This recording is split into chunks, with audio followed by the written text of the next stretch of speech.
we must also look forward toward shaping the future of peace and resilience across our region and beyond.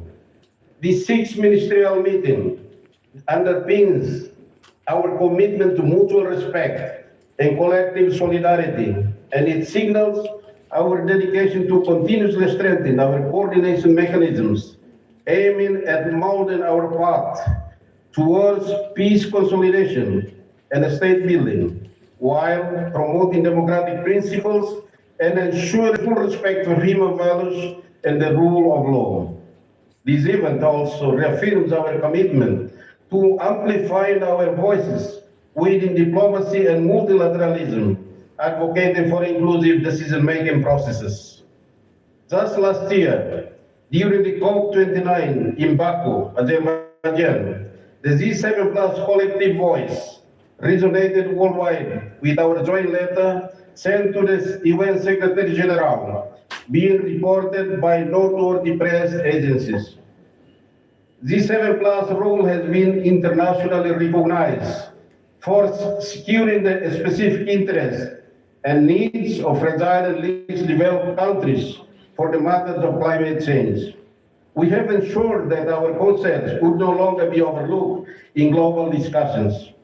The observer status we have secured at the United Nations is a testament to our growing influence and platform from which we can continue to advocate for the rights and interests of our member states, fostering a more equitable global dialogue.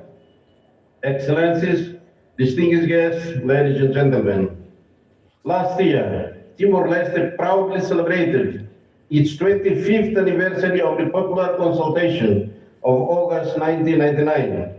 Commemorations took place nationwide, and the celebration were graced by the presence of distinguished guests, including high-level representatives from our bilateral and multilateral partners. His Excellency Antonio Guterres, Secretary General of the United Nations, joined the Timorese people in this very historic celebration and recognized Timor-Leste's case as a successful one within the United Nations mission. At the same year, Timor-Leste had the blessings of welcoming His Holiness Pope Francis, whose visits underscored our nation's unwavering commitments to peace, freedom, tolerance, and fraternity. Over the past 2 years, several heads of states, chiefs of governments, and other prominent leaders from friendly countries have also visited Timor-Leste, receiving warm welcome from both our government and our people. This reality testifies the increasing level of political confidence and political stability in our country.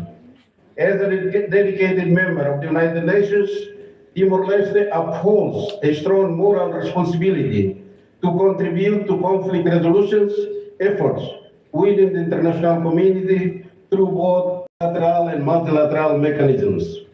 Excellencies, I would like to take this opportunity, and I believe I speak on behalf of all of us, to express our profound gratitude to His Excellency Kairala Shanana Guzman, Prime Minister of Timor-Leste and eminent person to the G7 Plus.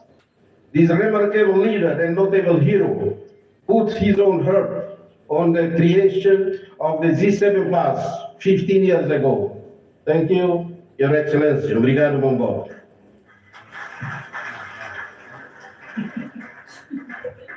I also extend my heartfelt appreciation to His Excellency Dr. José Ramos Horta, President of the Democratic Republic of Timor-Leste, distinguished Nobel Peace Laureate and a special envoy for the G7 Plus.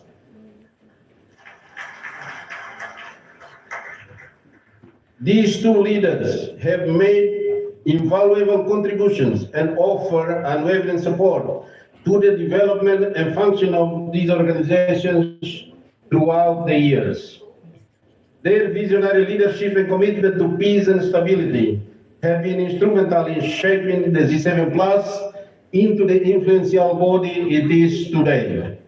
I would like to also pay a special tribute to the Republic of Sierra Leone for its dedicated chairmanship of the G7 Plus over the past decade.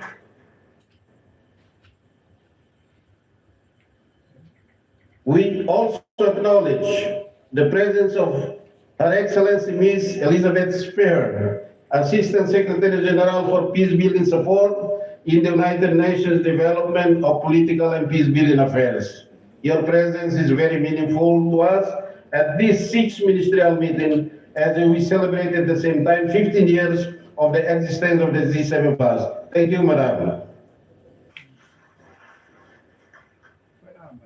Excellencies, ladies and gentlemen, as host of this important ministerial meeting, I look forward to a constructive exchange of ideas and deep collaboration with my fellow ministers of foreign affairs. Together, we will continue to position the G7 Plus as a global actor with a powerful voice to consistently represent the countries affected by conflict and fragility.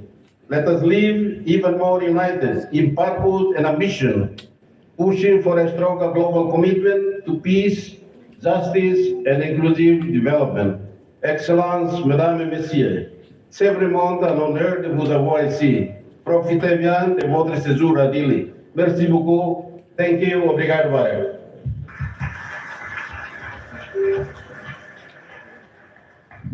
Thank you very much, Your Excellency, Minister of Foreign Affairs and Cooperation of Timor-Leste, His Excellency, Mr. Benedito dos Santos Freitas.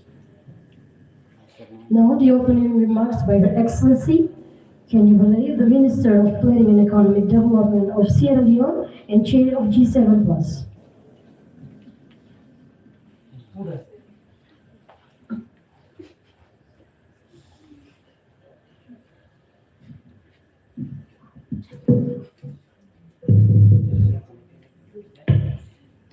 Your Excellency, Jose Ramos Horta, President of the Democratic Republic of Timor-Leste and Special Envoy of the G7+. Your Excellency, Kairila Shanana Gazmao, Prime Minister of the Democratic Republic of Timor-Leste and eminent person of the G7+. Your Excellency, Maria Fernanda Lai, President of the National Parliament of Timor-Leste. Your Excellency, Francisco Kawadi Lai, Deputy Prime Minister, coordinating Ministry of Economic Affairs and Minister of Tourism and Environment of Timor-Leste. Your Excellency, Benedito Freitas, Minister of Foreign Affairs and Cooperation of Timor-Leste. Honorable Ministers of G7+ countries, distinguished members of the National Parliament of Timor-Leste, Her Excellency Mrs. Elizabeth Spear, Assistant Secretary General for the Peacebuilding Support Office of the United Nations, ambassadors, heads of agencies, members of civil society, distinguished delegates, ladies and gentlemen, good morning. It is a privilege to welcome you at the 6th ministerial meeting of the G7+, where we mark 15 years of unity, resilience, and shared purpose. Today, we gather not only to reflect on our journey, but to forge a path forward in an increasingly complex and uncertain world. At the outset, I extend my deepest gratitude to the government and the people of Timor-Leste, the birthplace of the G7+, for their unwavering commitment to our cause. It was in this very city, in this very hall, that history was made. Timor-Leste, a nation that embodies resilience, has not only championed the G7+, but has supported it politically, morally, and financially. We owe our deepest appreciation to this island nation, whose journey from conflict to peace has been a beacon of hope for all of us. On behalf of the government and people of Sierra Leone, I extend my heartfelt gratitude for the trust you have placed in me to chair the G7+. It has been an honor and a privilege for Sierra Leone to hold this responsibility for the past 10 years, following the leadership of Timor-Leste and the Democratic Republic of Congo. I reaffirm our unwavering commitment to continue playing an even more active role in advancing G7+ advocacy, ensuring that the voices of the nations continue to shape global policies on peace building, state building, and development cooperation. I also take this opportunity to express my deep appreciation to the permanent mission of the G7+, missions to United Nations, for their tireless efforts in championing our agenda on the global stage. With the non-permanent membership of the UN Security Council, we will continue working with the following members, with fellow members in promoting the voice of the G7+ at the UN. Over the past 15 years, the G7+ has grown from a loose coalition to a formidable global force. Our advocacy and collective efforts has transformed how the world approaches peace building, state building, and development cooperation. No longer are our nations passive recipients of international decisions. We are shapers of global policies, amplifying the voices of conflict and fragile affected states on the world stage. Our impact is tangible. The adoption of Sustainable Development Goal 16, peace, justice, and strong institutions, is a direct result of our persistent advocacy. This was not merely a policy victory, but a recognition of the central link between peace, stability, and sustainable development, an argument that has been central in the Dili Declaration that was adopted in this very hall. The Dili Declaration led to the establishment of the New Deal for Engagement in Fragile States, a groundbreaking framework that continues to be relevant today as it was at its inception. It underscored the reality that peace is not just a prerequisite for development, it is development. The principles of country ownership, mutual accountability, and context-driven solutions remain vital in shaping how fragile states navigate their paths towards resilience and prosperity. Furthermore, our observer status at United Nations has provided a formal seat at the table, allowing us to influence key global discussions and ensure the decisions affecting our countries are made with our input. Nothing about us without us. But beyond policies, the G7+ has become a mechanism for real cooperation. Through fragile to fragile collaboration, we have fostered peer learning, technical exchanges, and supportive mechanisms to strengthen governance. We have shown that solutions to fragility do not come from outside, they come from within. These milestones would not have been possible without the unwavering dedication and collective efforts of all our fellow G7+ members. Our strength lies in solidarity, and together we will continue to champion peace, stability, and sustainable development for our nations and future generations. However, despite these milestones, our work is far from over. The world today is vastly different from when we first came together. We are witnessing a fragmented global order marked by shifting geopolitical dynamics, rising conflicts, climate disasters, economic instability, and rapid advancements in artificial intelligence. The risk to our nations have only multiplied. Once again, conflict-affected states, such as those in the G7 plus, find themselves disproportionately bearing the consequences of the global crisis. Wars, we did not start. Climate change, we did not cause. And technological shifts, we are yet to benefit from.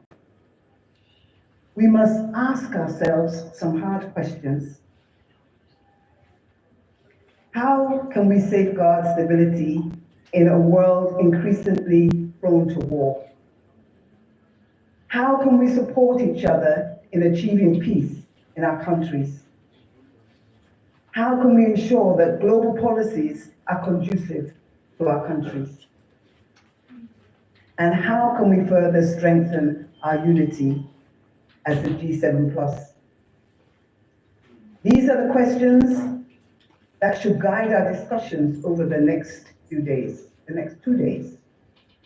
Now more than ever, we must stand united. The G7 plus was born out of necessity, forged in the fire of conflict and hardship, and strengthened by our shared vision of a peaceful future and solidarity.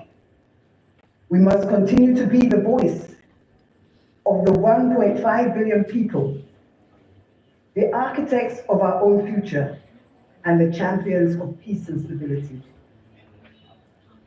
I urge all of you to actively participate, challenge conventional thinking, and propose bold solutions during this ministerial meeting. The world is watching. Our people are counting. Let us rise to the occasion. I thank you. Merci. Obrigado.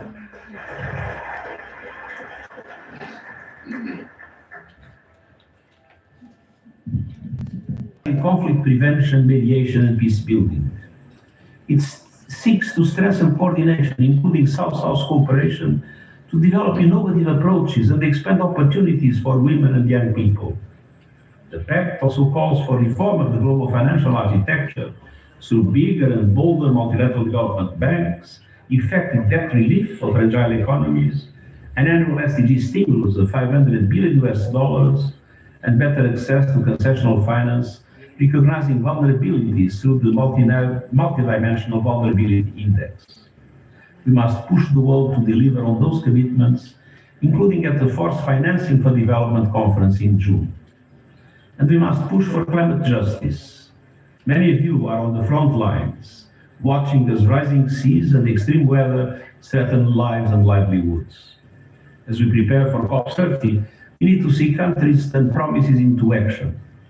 Developed countries must scale up adaptation finance. We need meaningful contributions to the Fund for Loss and Damage, and we need confidence the $1.3 trillion will be delivered. Excellencies, your journey over the past 15 years shows us that solidarity is a common responsibility. As we work to tackle global challenges and implement the Pact for the Future, your voices will be vital to strengthen multilateralism, prevent conflict, and forge a future of dignity and sustainable development for all. Thank you.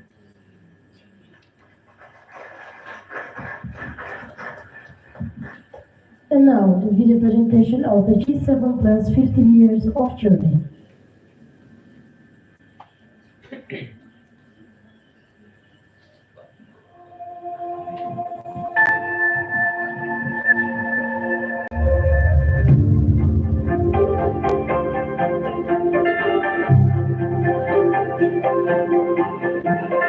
These are the lands of resilience, nations rich in history, culture, and untapped potential. The people of these countries dream and aspire for peace, development, and prosperity, innovate and build, striving for a brighter future.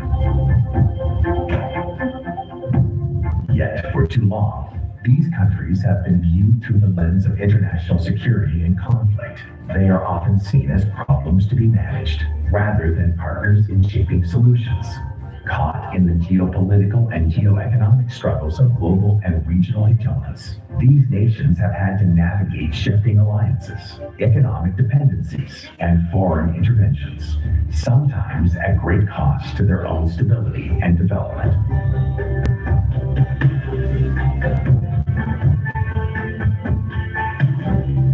Born from the struggles of nations like the G7 plus emerged in 2010 to challenge stereotypes. Fragility isn't a failure, it's a call for context-driven solutions. Their mission, to reclaim ownership of their future, forging a path toward lasting peace, stability, and shared prosperity, built on the principles of solidarity and cooperation. To reshape the global narrative, ensuring that their realities are defined not by fragility, but by resilience, determination, and the aspirations of their people. The reality of fragile countries must shape global discussions. For too long, decisions about our nations have been made without us. Policies imposed, priorities dictated, and aid delivered in ways that overlook our realities. But the G7 Plus made all efforts to change that. Together, we demand a new world order, one that values inclusion over exclusion, cooperation over conditionality, and justice over short-term fixes. A world where peace is not an afterthought, but the foundation of development. By reframing fragility as multidimensional, spanning peace, institution, governance, justice, the G7 Plus shifted global policy. No more one-size-fits-all aid, only partnerships built on trust.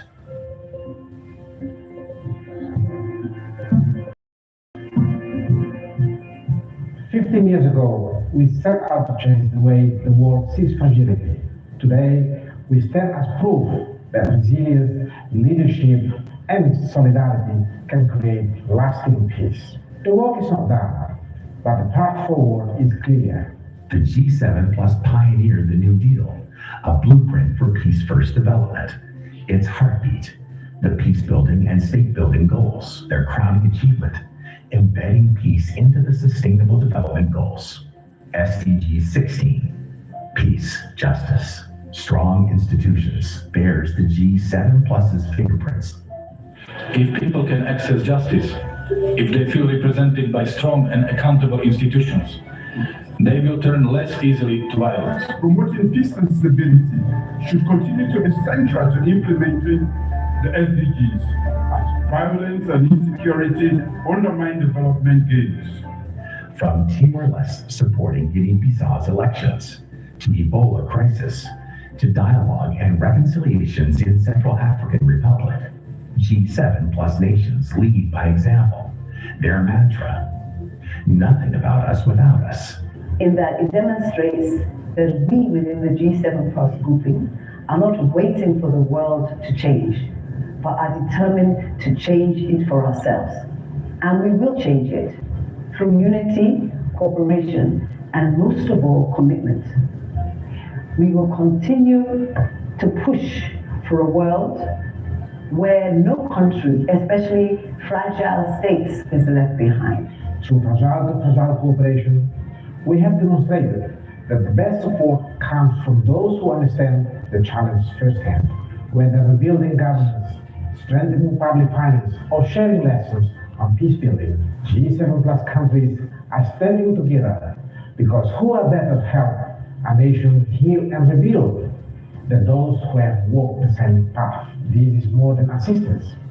It is solidarity in action, a model where countries are not passive recipients, but active partners in shaping their own future.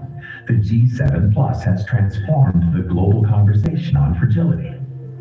Their advocacy at the World Bank led to a 50% increase in funding for fragile states under IDA 17, securing more resources where they are needed most. For the first time, fragility was recognized as a priority in global financing. But their fight did not stop there. As climate crises, food insecurity, and debt burdens intensify, the G7 Plus continues to push for solutions tailored to fragile contexts. Their advocacy helps secure a dedicated WB fragility, conflict, and violence (FCV) strategy, ensuring that financing is not just available, but accessible.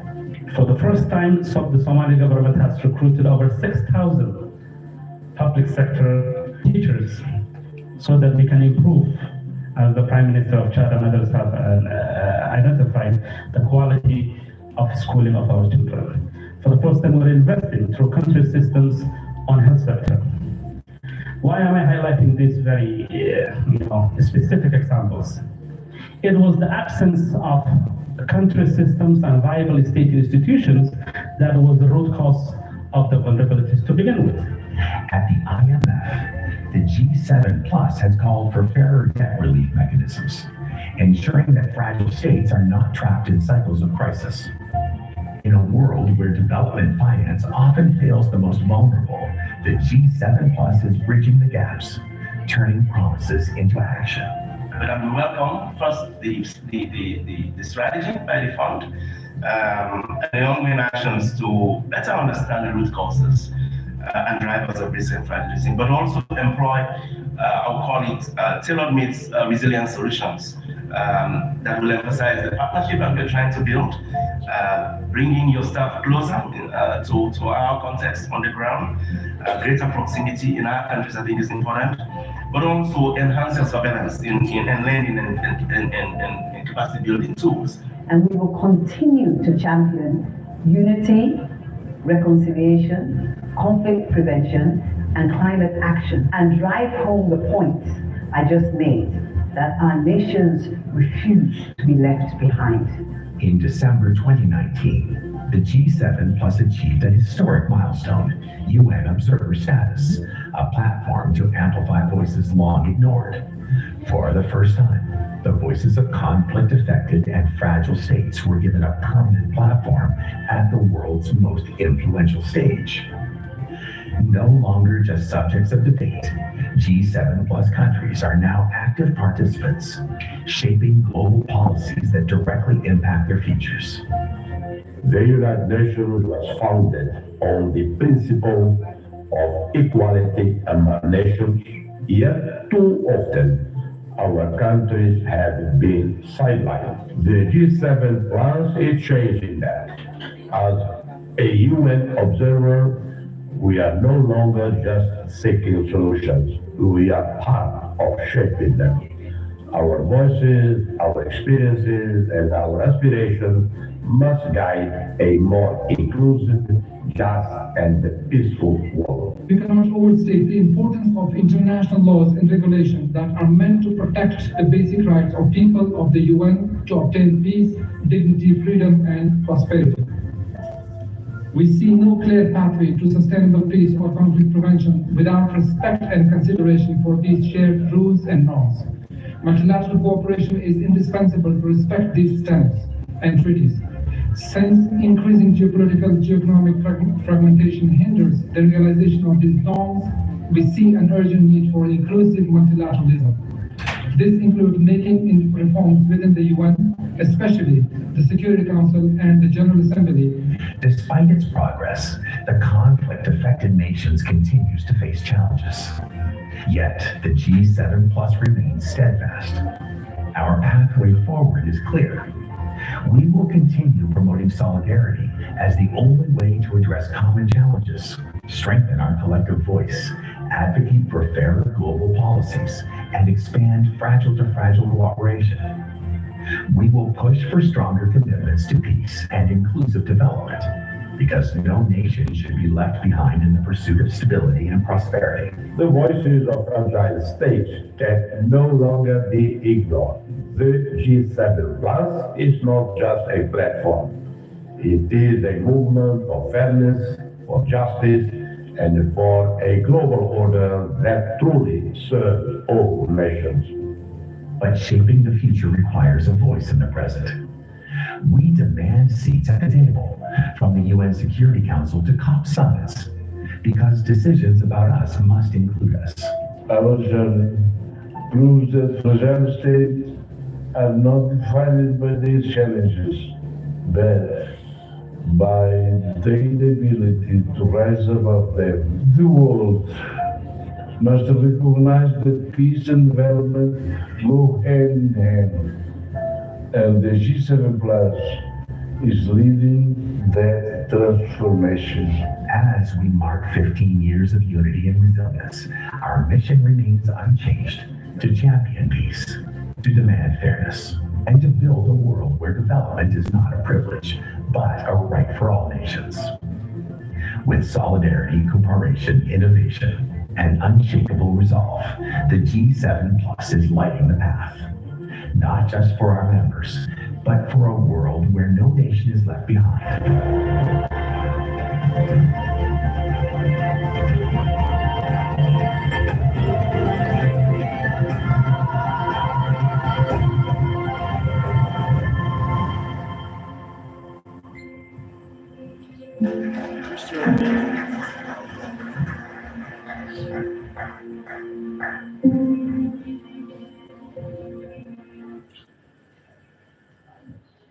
And now, keynote speech by His Excellency Dr. José Ramos Horta, President of the Democratic Republic of Timor-Leste and Special Envoy of the G7 Plus.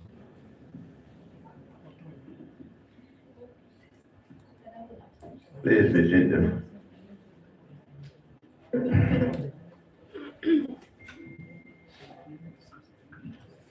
Excellency Monbot Guzmán, Prime Minister of Timor-Leste, Excellency Maria Fernanda Leite, President of the National Parliament, Excellency Deputy Prime Minister Francisco Valdai, Ministers and delegates from the G7 Plus countries, members of the National Parliament of Timor-Leste, members, ambassadors, members of the Corps, the United Nations, representatives of the media, ladies and gentlemen, distinguished guests, good morning and welcome all to Dili, the birthplace of the G7 Plus.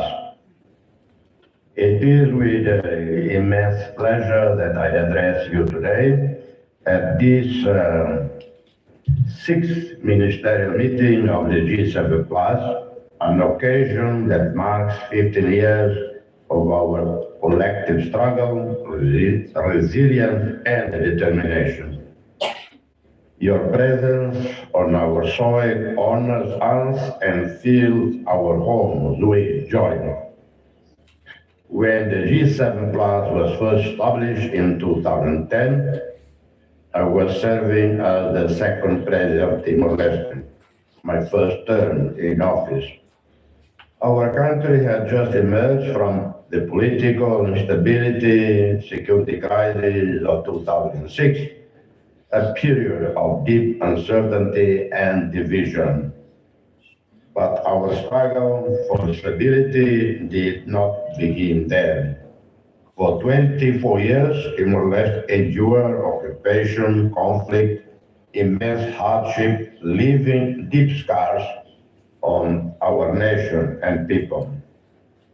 Yet, despite this painful history, we chose a different path, not one of revenge, but of reconciliation, dialogue, national unity.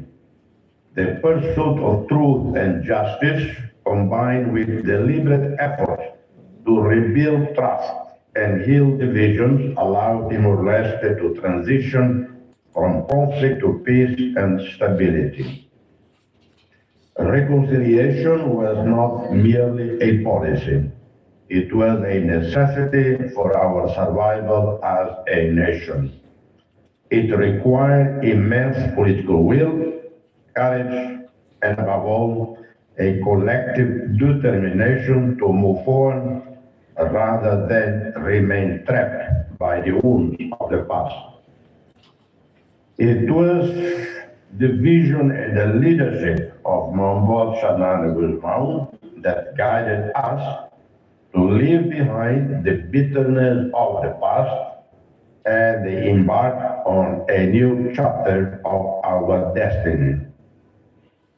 Our country also gained valuable experience in managing international engagement, having hosted several United Nations missions that supported our transition to peace stability. However, the ultimate responsibility for our peace and stability rested in our hands. The lesson we learned is clear. National ownership of the peace process is essential for its success. That vision of peace, tolerance, and unity has shaped our national pursuit ever since. Today, Timor-Leste is a peaceful nation, an active player in multilateralism, and a firm champion of global cooperation. We became the first country to officially adopt the document on human fraternity for world peace and living together. The document, allow me to divert a bit from the formal speech to explain a bit.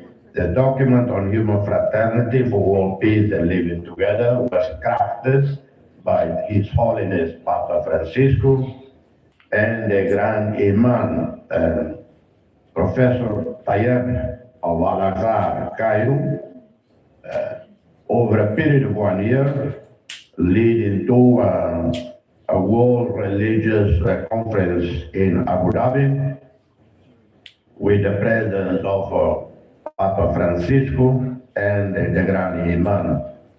Then when the document was signed in 2019, Timor-Leste in 2022 became the first country to officially, by an act of parliament, to adopt the document on human fraternity for peace living together as a national document, and at the same time adapting it to our national curriculum. I continue. We are active members of the CPLP, G7, WTO, and soon to become members of ASEAN. All of this was made possible because of our unwavering commitment to reconciliation, a shared vision for prosperity. These lived experiences shape our conviction that fragile states must define their own path to peace. It was no surprise then that Timor-Leste joined hands with other nations to form the G7 Plus, challenging the status quo of international engagement in conflict-affected countries. We understood that for peace to be sustainable, it must be driven by those who have lived through war, not imposed from outside. When the G7 Plus was conceived, I witnessed firsthand the aspiration of its founding nations, nations that had endured war, fragility, and underdevelopment. They came together with a bold vision to turn their shared struggles into a platform for transformation. We understood that the international system, as it was structured, had failed to address our challenges. The Millennium Development Goals, MDGs, had left many of us behind. The international aid system remained fragmented and ineffective, and conflicts continue to devastate countries like ours while global governance mechanisms remain indifferent. It was in response to this reality that G7 Plus was born, not as another diplomatic initiative, but as a movement. A movement to ensure that conflict-affected nations would no longer be passive recipients of external decisions, but active voices shaping their own futures. It is this vision that must continue to guide us as we face the future. Today, as the G7 group reflect on the collective journey, we must acknowledge that we live in an era of profound uncertainty. The global landscape is shifted rapidly, and not always in ways that favor peace and stability. Geopolitical tensions are escalating.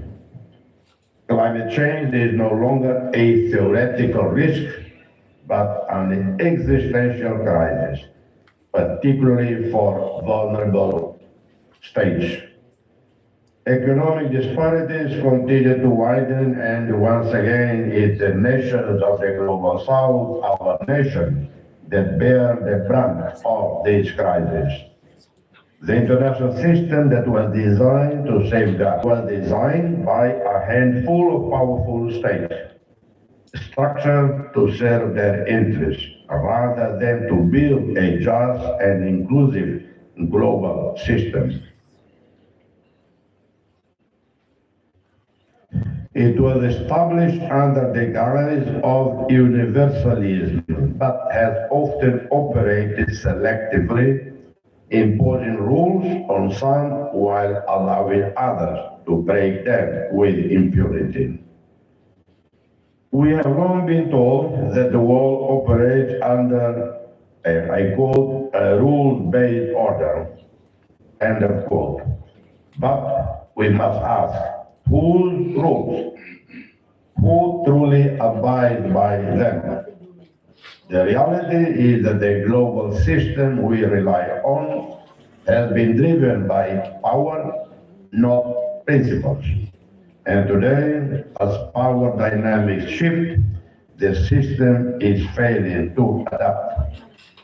This moment in history presents an opportunity to correct the imbalances of the past and reimagine an international order that is truly just, inclusive, and reflective of the voices of all nations, not just the powerful few. For too long, our countries have been caught in the middle of geopolitical rivalries that had little to do with us. While much of the world, particularly the global north, reaped the benefit of peace and economic progress, our nation became the fuel for a so-called Cold War, one that was anything but cold for us. We were pressured to take sides in conflicts we did not create, and too often our land became the battleground for these contests of hegemony. Many of our countries are still struggling to recover from the scars of that era. The legacy of the Cold War lingers in places like Afghanistan, Yemen, Somalia, just to name a few. And now, once again, the world finds itself entangled in a cocktail of crises, marked by deepening divisions that only serve to exacerbate global challenges. The United Nations, the last resort for our countries, remain one of the most critical platforms for shaping global governance. Yet it continues to suffer from structural imbalances. The Security Council, in particular, remains dominated by a handful of nations, some of whom yield their power to obstruct meaningful reform and uphold their own strategic interests rather than global peace. I have long been an advocate for a more inclusive and representative UN, and I'm encouraged that two of our G7 member states now serve as non-permanent members of the UN Security Council. But this is not enough. We must continue to demand a seat at the table. With observer status, G7 must actively push for the Security Council and other UN bodies to be more democratic and accountable. Excellencies, ladies and gentlemen, distinguished guests, over the past 15 years, the G7 has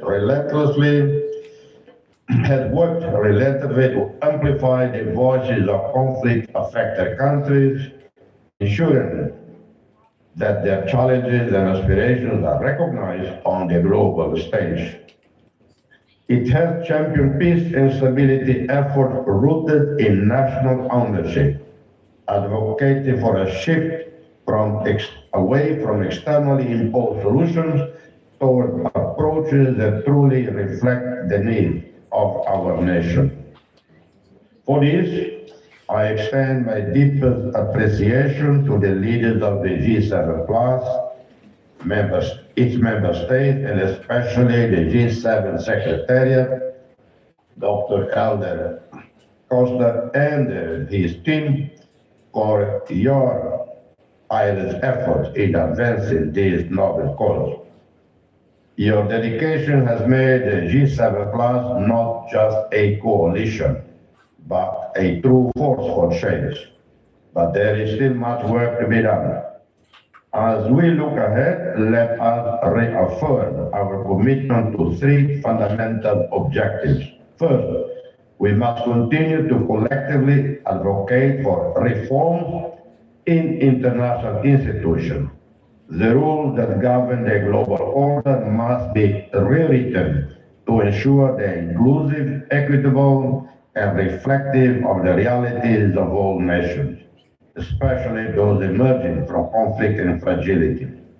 As a unified bloc, we must scale up our efforts to negotiate the rules of engagement, ensuring that our countries are not mere recipients of decisions made elsewhere, but active participants in shaping policies that impact us directly.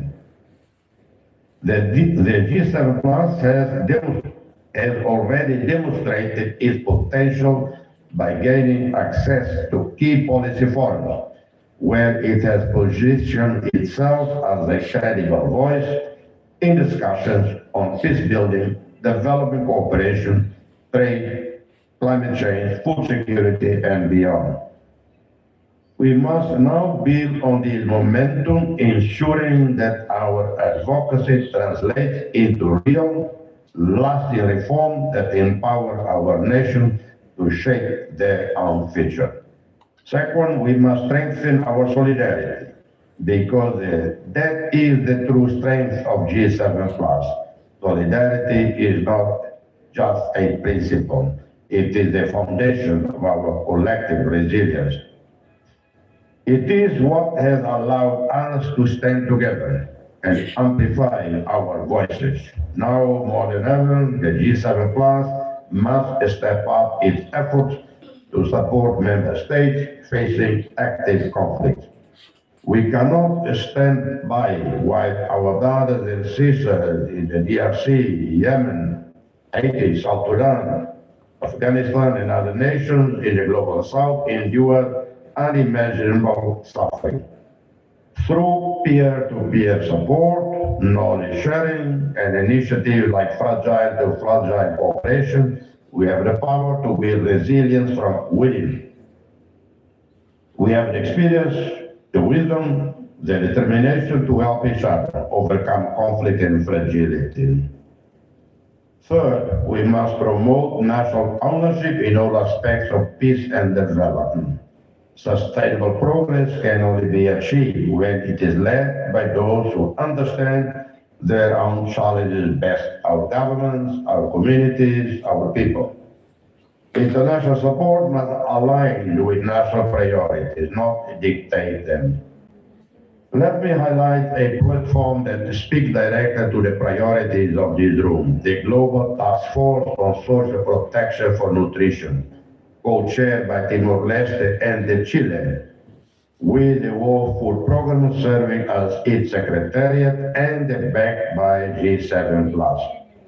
The GTF responds to a specific gap in the international architecture. While many platforms work on social protection, few place nutrition at the center, and even fewer respond directly to the unique challenges faced by the least and landlocked developed countries, LDCs, and fragile states, not cash transfers and community-led targeting. At a time when global solidarity is fragile, the GTF is building bridges between local realities and global commitments, between technical innovation and political leadership, and between countries that are too often left behind and the policies meant to serve them. Excellencies, ladies and gentlemen, distinguished guests, our work ahead is far from over. We demand even greater courage, persistence, and vision. We must not settle for the status quo. We must not allow ourselves to be marginalized in global decision-making. We must see this moment to shape a new narrative, one in which our nations are recognized not as problems to be solved, but as partners in building a more just and peaceful world. I wish you all meaningful and productive discussions over the next 2 days. I hope that the organizers have reserved enough time for our visitors to have some quality time in visiting our city and les arrondissements and the areas around Delhi. May your deliberation be constructive and impactful. Enjoy your stay in Delhi. Thank you, merci, and God bless us all.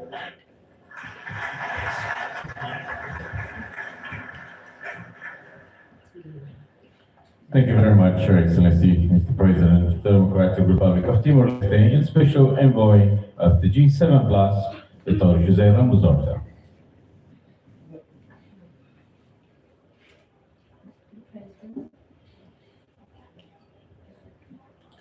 And now, Excellencies, ladies and gentlemen, next is our photo session. Please remain seated.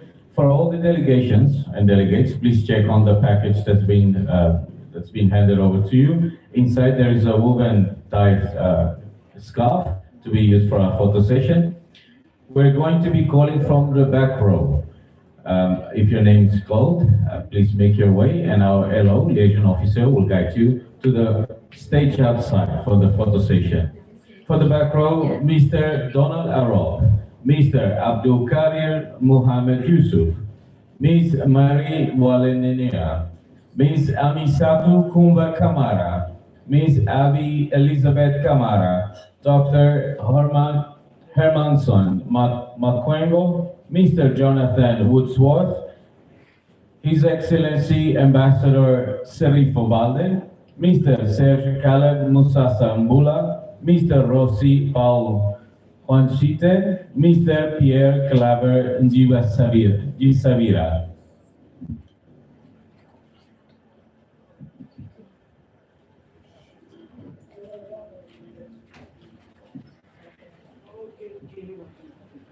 So inside the package, there's also ties. Please grab the ties with you.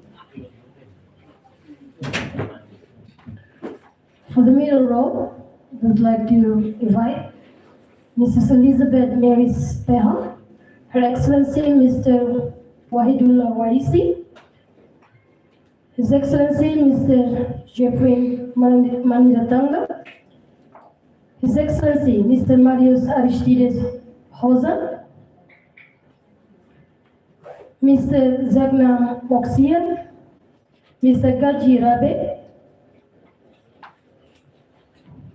His Excellency Mr. Samba Sane, His Excellency Mr. Michael Imran Kano, and Mr. Habib Mayor.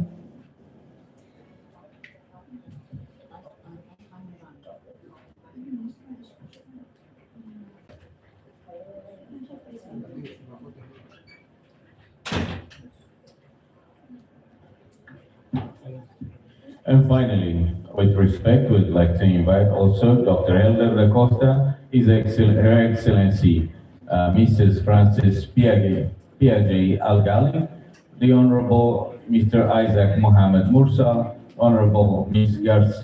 Gracia Yamba Kazari, Honorable Mr. Peter Chanel Agobakar, Her Excellency Mrs. Kenya Barlai, Chancellor Jerry Mobarai R. Alma, His Excellency Mr. Benito Freitas, His Excellency Mombot Karalasanal Ulma, Her Excellency Dr. Maria Fernanda Lai, and His Excellency Dr. José Ramos Horta.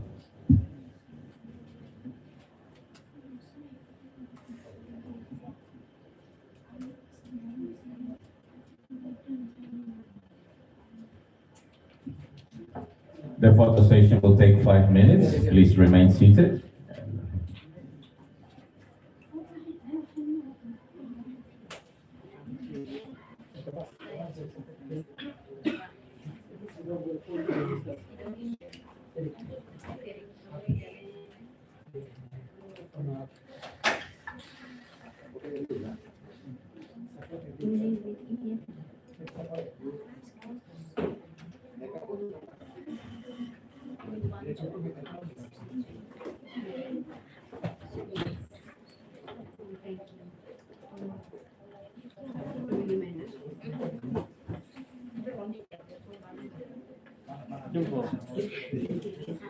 We'll now wait for 5 minutes. Thank you for your patience.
Ini